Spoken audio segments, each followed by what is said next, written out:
Olá, hoje eu vou abordar Daniel 2.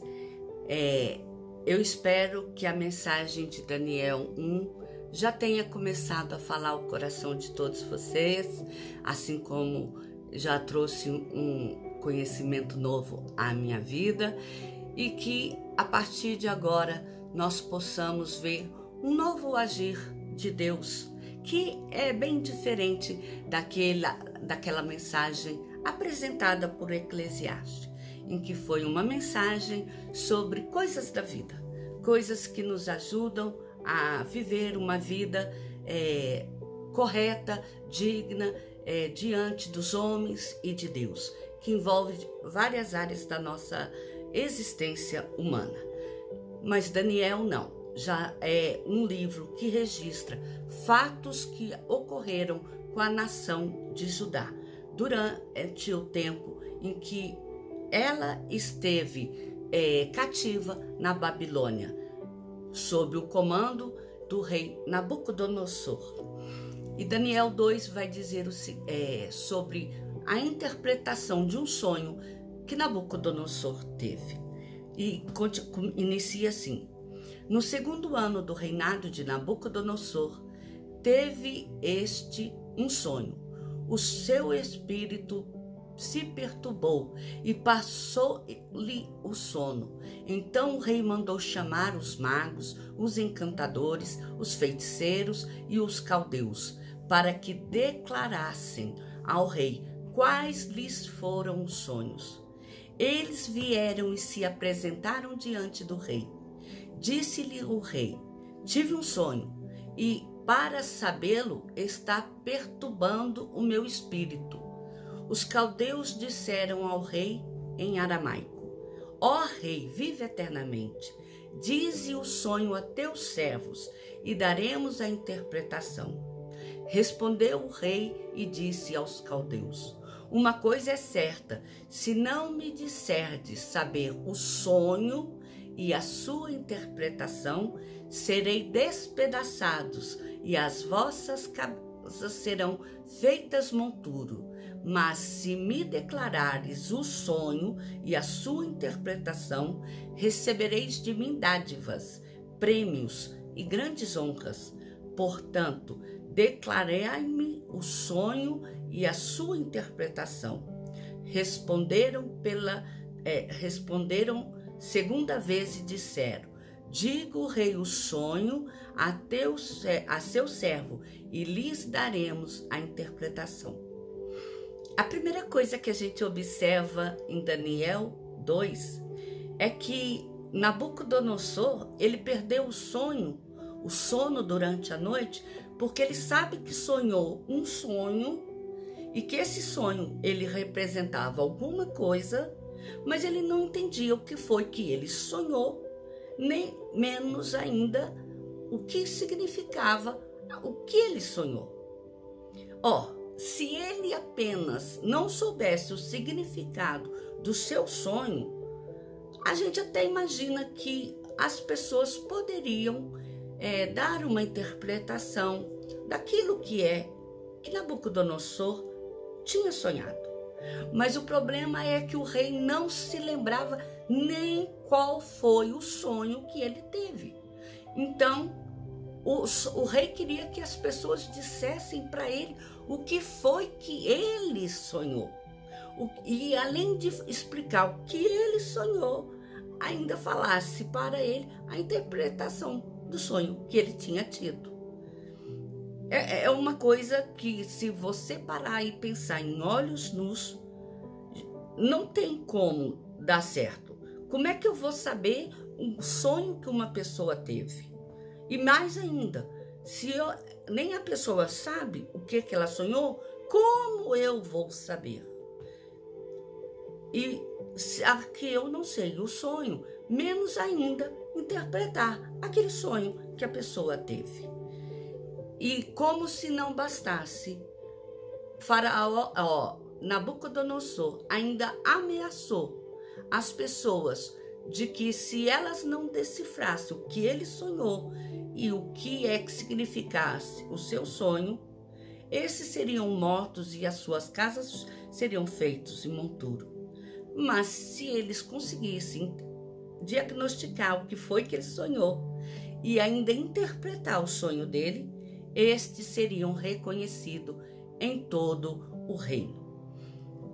E continua dizendo: tornou o rei e disse: bem percebo que quereis ganhar tempo, porque vedes que o que eu disse está resolvido, isto é, se não me fazes saber o sonho, uma só sentença será a vossa, pois combinastes palavras mentirosas e perversas para as proferirdes na minha presença, até que se mude a situação.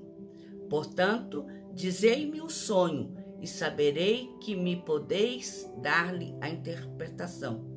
Responderam os caldeus na presença do rei e disseram: não há mortal sobre a terra que possa revelar o que o rei exige, pois jamais houve rei, por grande e poderoso que tivesse sido, que exigisse semelhante coisa de algum mago, encantador ou caldeu. A coisa que o rei exige é difícil, e ninguém há que lhe possa revelar diante do rei, senão os deuses, e estes não moram com os homens. O interessante que nós observamos aqui, nesse capítulo, é que os próprios adivinhos, que os próprios caldeus, aquelas pessoas que eram os magos, que deviam obediência ao rei, eles sabiam que era impossível a qualquer homem ter a consciência do que é que o rei havia sonhado. E por mais grandioso que o rei fosse, não tinha como ele exigir de alguém a explicação de qual foi o sonho que ele teve. Ninguém em sã consciência humana seria capaz daquilo. Tanto que ele disse que não há mortal sobre a terra capaz de revelar aquilo que o rei exige. Isso é só um Deus que pode revelar, mas não os deuses que moram entre os homens. Aqui, os caldeus, o povo da Babilônia, eles já começam a observar uma segunda diferença, que entre os homens não havia um Deus, entre os deuses que eles serviam não tinha um único sequer que fosse capaz de dar a resposta à necessidade que o rei tinha. Não era capaz de saciar um anseio do coração do rei. E uma vez que eles não respondiam, Nabucodonosor achou que eles estavam fazendo isso até de má vontade, que era um conluio deles para ganhar tempo, para não terem que responder. O rei esquecer daquilo e passar batido, vamos assim dizer. Mas acontece que o rei falou que se eles não dessem a resposta, eles já estavam pensando que é porque eles não queriam dar e o rei eliminaria-os da face da terra. E nós vamos ver o que diz o capítulo. Então, o rei muito se irou e enfureceu, e ordenou que matassem a todos os sábios da Babilônia. Saiu o decreto segundo o qual deveriam ser mortos sábios, e buscaram a Daniel e os seus companheiros para que fossem mortos. Então, Daniel falou avisada e profundamente a Arioque, chefe da guarda do rei, que tinha saído para matar os sábios da Babilônia, e disse a Arioque, encarregado do rei: por que é tão severo o mandado do rei? Então Arioque explicou o caso a Daniel.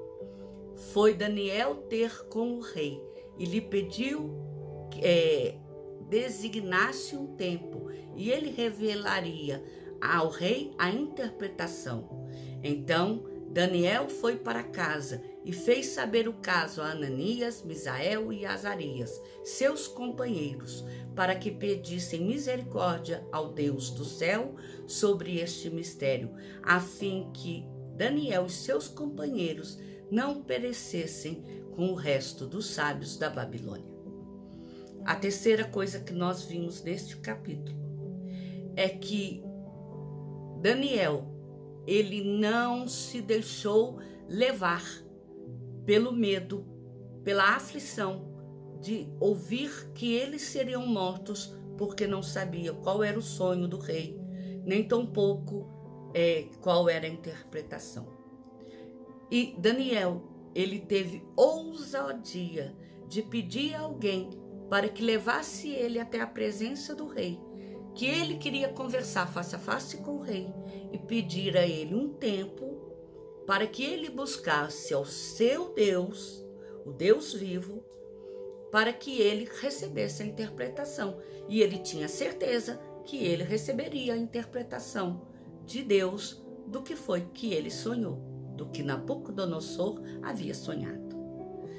Daniel demonstrou uma fé muito grande, porque ele foi capaz de colocar em risco a sua vida, primeiro, de comparecer à presença do rei, sem saber o sonho e sem saber ainda a interpretação, simplesmente para pedir mais um tempo, sem saber se conseguiria ou não. Fato é que o rei permitiu que Daniel fosse para casa e deu um tempo para que ele buscasse de Deus um conhecimento do que foi que o rei havia sonhado e a interpretação daquele sonho. Mas Daniel não guardou consigo essa tarefa. Daniel lembrou-se dos seus amigos que estavam com ele ali no palácio, que receberam a mesma alimentação que ele, para juntos eles clamarem ao Senhor, buscarem do Senhor a interpretação, para que Daniel pudesse apresentar ao rei. E que com isso a fúria do rei Nabucodonosor cessasse e que eles não viessem a perecer. E Daniel achou graças diante aos olhos do rei. O Senhor tocou nele e ele teve esse tempo. E Daniel foi buscar ao Senhor. Ele se colocou na brecha para ouvir de Deus qual é o sonho que Deus tinha, que Nabucodonosor tivera, e qual que é a interpretação que Deus tinha para dar a respeito daquele sonho. E continua o capítulo. Então foi revelado o mistério a Daniel numa visão de noite. Daniel bendisse a Deus, o Deus do céu. Disse Daniel: seja bendito o nome de Deus, de eternidade em eternidade, porque dele é a sabedoria e o poder. É ele quem muda o tempo e as estações, remove reis e estabelece reis. Ele dá sabedoria aos sábios e entendimento aos inteligentes. Ele revela o profundo e o escondido. Conhece o que está em trevas e com ele mora a luz. A ti, ó Deus, de meus pais, eu te rendo graça e te louvo, porque me deste sabedoria e poder, e agora me fizeste saber o que te pedimos, porque nos fizeste saber este caso do rei. Por isso, Daniel foi ter com Arioque, ao qual o rei tinha constituído para exterminar os sábios da Babilônia. Entrou e lhe disse: não mate os sábios da Babilônia. Introduze-me na presença do rei e revelarei ao rei a interpretação. A quarta coisa mais profunda que mostra nesse capítulo é que Daniel, ao ouvir o que é que tinha que ser feito, ele não se desesperou.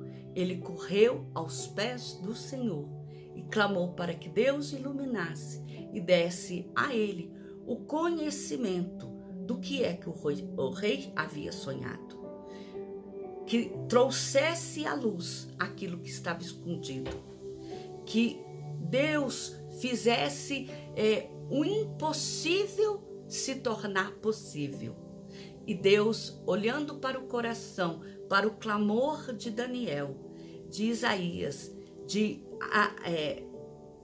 e de todos os seus amigos, fez com que eles, prostrados aos pés do Senhor, Daniel recebesse num sonho aquilo que o rei havia sonhado. E o interessante é que Daniel, antes de correr e dizer as boas novas ao rei, de que ele tinha conhecimento do que foi que ele sonhou, a primeira coisa que Daniel fez foi se dobrar aos pés do Senhor e agradecer por Deus ter ouvido a sua oração, ao clamor que ele e os seus amigos, Ananias, Misael e Azarias, haviam feito. Deus havia mostrado a ele qual era o sonho que o rei tinha tido. E Deus tinha dado entendimento do que é que aquele sonho queria dizer. E Daniel pôde chegar até Arioque e pedir que ele marcasse um novo encontro com o rei, para que ele pudesse dar ao rei o conhecimento daquilo que ele tanto queria saber. E continua o capítulo a dizer: então Arioque depressa introduziu Daniel na presença do rei e lhe disse: achei um dentre os filhos dos cativos de Judá, o qual revelará ao rei a interpretação. Respondeu o rei e disse a Daniel, cujo nome era Beltesazar: podes tu trazer-me saber o que vi no sonho e a sua interpretação? Respondeu Daniel na presença do rei e disse: o mistério que o rei exige, nem encantadores, nem magos, nem astrólogos o podem revelar ao rei, mas há um Deus no céu, o qual revela os mistérios. Pois ele fez ao rei Nabucodonosor o que há de ser nos últimos dias. O teu sonho e as suas visões da tua cabeça, quando estavas no teu leito, são estas. Quando tu, ó rei, no teu leito surgiram-te pensamentos a respeito do que há de ser depois disto. Aquele, pois, que revela mistério, te revelou que há de ser. E a mim me foi revelado este mistério, não porque haja em mim mais sabedoria do que todos os viventes, mas para que a interpretação o fizesse saber ao rei e para que entendesse as cogitações da tua mente. Aqui mostra que Daniel, ele, depois de entender o que foi que o rei sonhou e qual era a interpretação daquele sonho, e de agradecer, de louvar a Deus por tudo aquilo que Deus havia dado a ele a conhecer, Daniel não teve medo em voltar à presença do rei Nabucodonosor para o revelar. Mas o ponto especial nessa parte aqui do capítulo é que ele disse que realmente não havia nenhum encantador, nenhum mago, nenhum astrólogo, nenhum homem sobre a face da terra que fosse capaz de revelar ao rei aquilo que ele queria saber.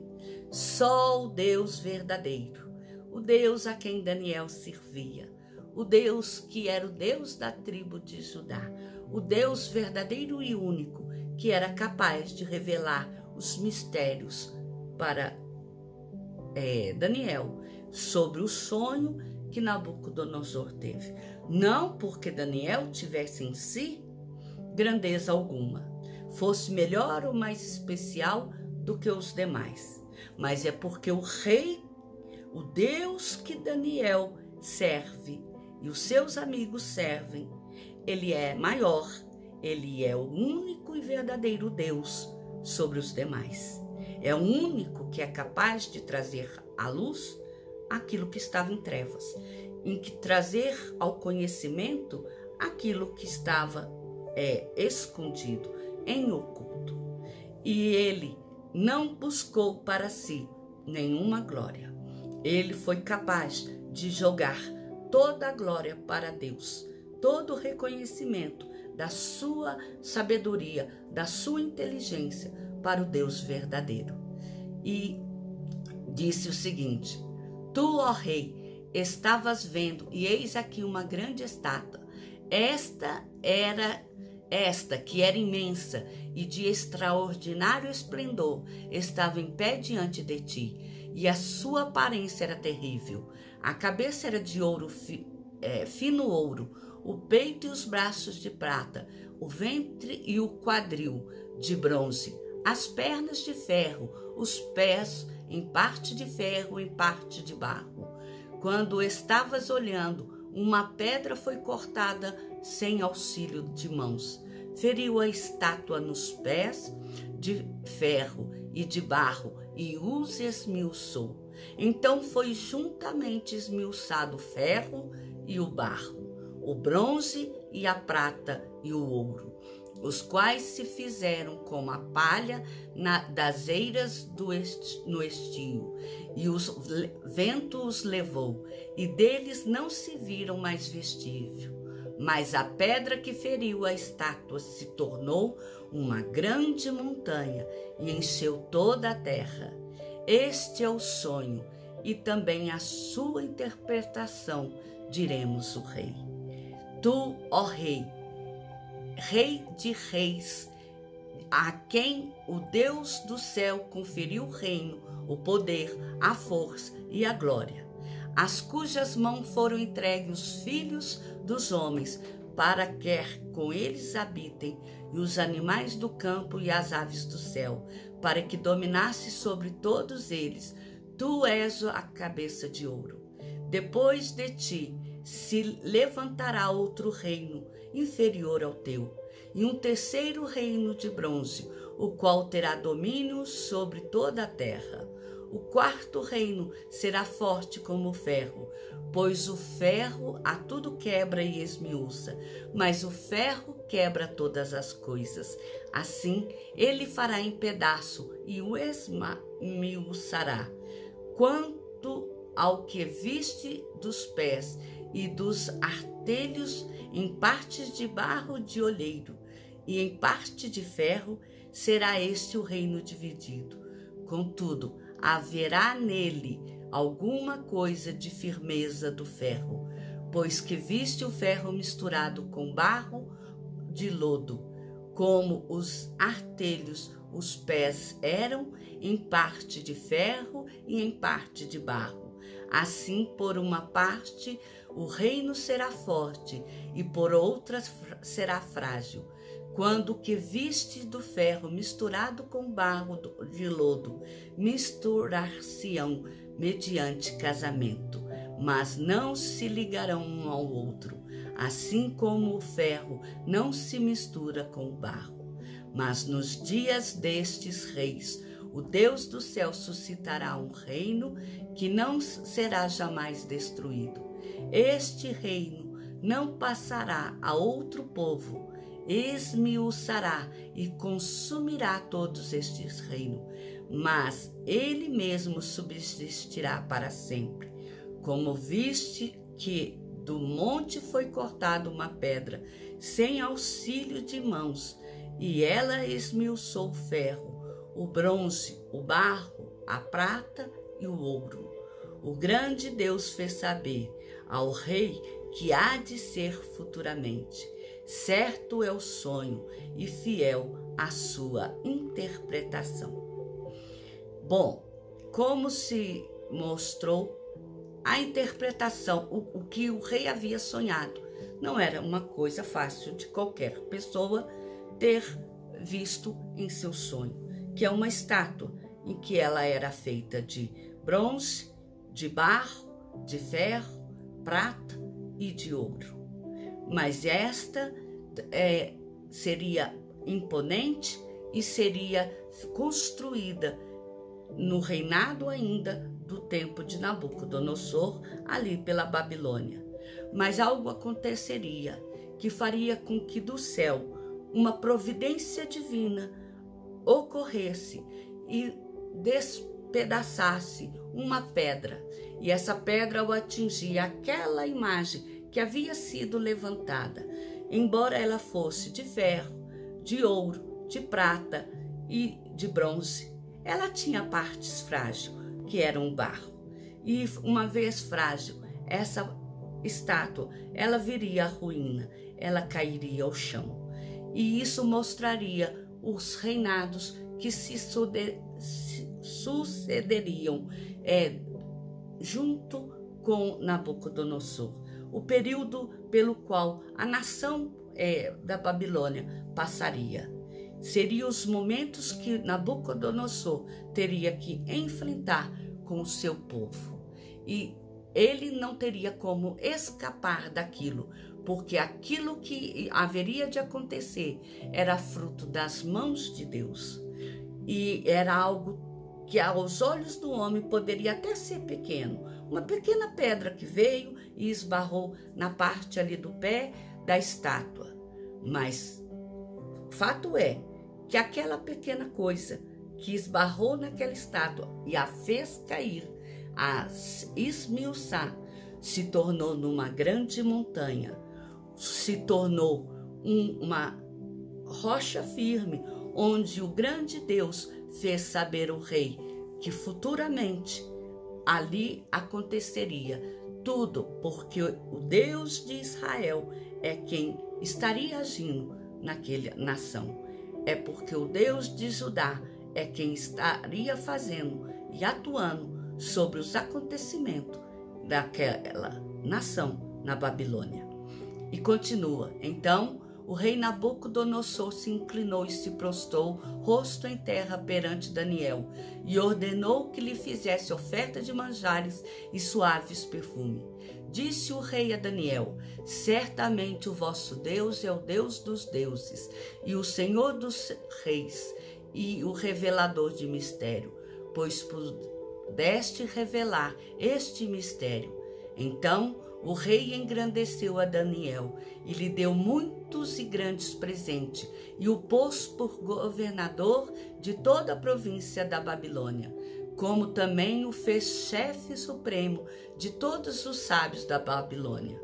A pedido de Daniel, constituiu o rei Sadraque, Mesaque e Abdênigo sobre os negócios da província da Babilônia. Também Daniel, porém, permaneceu na corte do rei. Bem, o capítulo 2 encerra mostrando que após Daniel interpretar o sonho e ter revelado a Nabucodonosor qual foi o sonho que ele teve e a sua interpretação, o rei cumpriu a sua promessa e deu a Daniel um posto de destaque, um posto ali que na corte do rei tornou ele governador da grande Babilônia, da grande cidade. Mas Daniel, ele fez com que não só ele fosse reconhecido por aquilo que havia sido revelado e pela interpretação. Daniel lembrou-se de compartilhar com seus irmãos de fé, com seus amigos, com seu povo, a glória que o Senhor havia dado. Daniel não deixou de lado seus amigos no momento em que ele foi agraciado com as honrarias do rei, coisa que muita gente costuma fazer, que é quando ele é agraciado com uma bênção, ele se esquece daqueles que caminharam junto nos momentos da dificuldade. Eu espero que a mensagem desse capítulo 2 ela possa ficar também de reflexão, que Deus é capaz de tornar o impossível possível, mas isso só quando o homem reconhece o poder e a soberania de Deus na vida do homem. E é muito importante o homem ter o coração grato àqueles que caminharam com ele nos momentos de dificuldade e ajudá-los a também serem abençoados com as bênçãos que ele recebe. Porque aquele que é amigo na dor, ele também merece ser amigo nos momentos de gozo e de prazer. Eu espero que esse capítulo tenha falado ao seu coração. Que o Senhor te abençoe e te guarde. Amém?